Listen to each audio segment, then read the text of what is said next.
बजाना बंद करो। कौन बजाता है? शंख बजाना बंद करो। इंडिया अलायंस पिछड़ा समाज के आरक्षण पर डाका डालने का काम करता है। ये पिछड़ा समाज, अति पिछड़ा समाज जो करोड़ों की संख्या में है, उनका आरक्षण लेकर एक कांग्रेस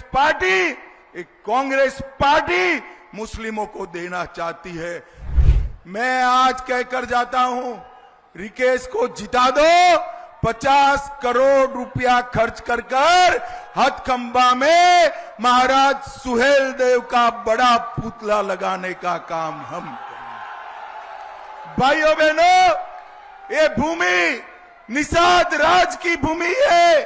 गुराज ने भगवान राम को गंगा पार कराया था और आज उनकी मिलन स्थली पर गुराज का भव्य पुतला बन रहा है और निषाद राज का स्मारक बनाने का काम भी भारतीय जनता पार्टी करेगी। भाइयों बहनों, ये सपा बसपा कांग्रेस, ये घमंडिया गठबंधन पिछड़ा समाज के, भाई ये शंख बजाना बंद करो। कौन बजाता है? शंख बजाना बंद करो। भाइयों बहनों, ये इंडिया अलायंस पिछड़ा समाज के आरक्षण पर डाका डालने का काम करता है। कर्नाटक में पिछड़ा समाज का 5% का आरक्षण मुसलमानों को दिया।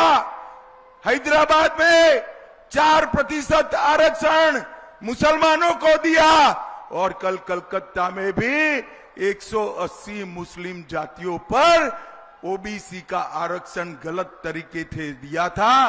कोर्ट ने इसको स्टे लगा दिया। भाइयों बहनों, हमारा संविधान धर्म के आधार पर आरक्षण में नहीं मानता। ये पिछड़ा समाज, अति पिछड़ा समाज जो करोड़ों की संख्या में है, उनका आरक्षण लेकर एक कांग्रेस पार्टी मुस्लिमों को देना चाहती है। मगर मैं कहकर जाता हूं, भाजपा का एक भी सांसद है तब तक एसटी, एससी, ओबीसी के आरक्षण पर डाका हम नहीं डालने देंगे, नहीं डालने। भाइयों बहनों, मुझे बताओ कि ओबीसी समाज का, पिछड़ा समाज का आरक्षण जस का तस रहना चाहिए या नहीं रहना चाहिए? जोर से बोलो, रहना चाहिए या नहीं रहना चाहिए? ये राहुल बाबा मुसलमानों को देना चाहते हैं, कौन बचा सकता है? अरे जोर से बोलो, कौन बचा सकता है? और जोर से बोलो, कौन बचा सकता है?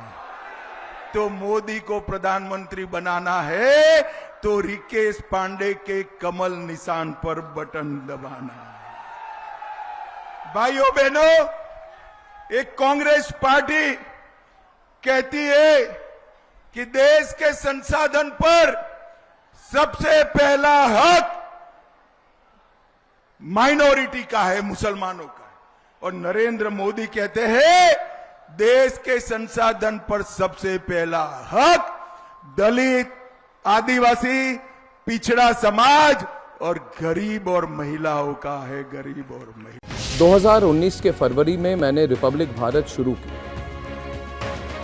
इतनी सपोर्ट मिली हमारे राष्ट्रवादी चैनल को कि 1 साल के अंदर भारत का नंबर 1 चैनल हो गया। उसके बाद कई लोगों ने मेरे खिलाफ और रिपब्लिक मीडिया नेटवर्क के खिलाफ साजिश की।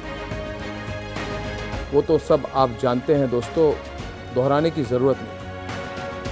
आज मैं उन सब लोगों को कहना चाहता हूँ कि रिपब्लिक भारत एशिया के सबसे बड़े न्यूज़ रूम से ऑपरेट करेगा और एशिया के सबसे बड़े स्टूडियो कॉम्प्लेक्स, जिसको हमने संघर्ष और तपस्या से बनाई। और आज मैं ये भी कहना चाहता हूँ कि जितने मेरे शुभचिंतक हैं, जिन्होंने सोचा था कि अर्नब गोस्वामी को रिपब्लिक भारत से दूर कर देंगे, उन्हें फिर से सोचना पड़ेगा, क्योंकि मैं अर्नब गोस्वामी कभी रिपब्लिक भारत नहीं छोड़ सकता और रिपब्लिक भारत पे ही मैं वापस आ रहा हूँ।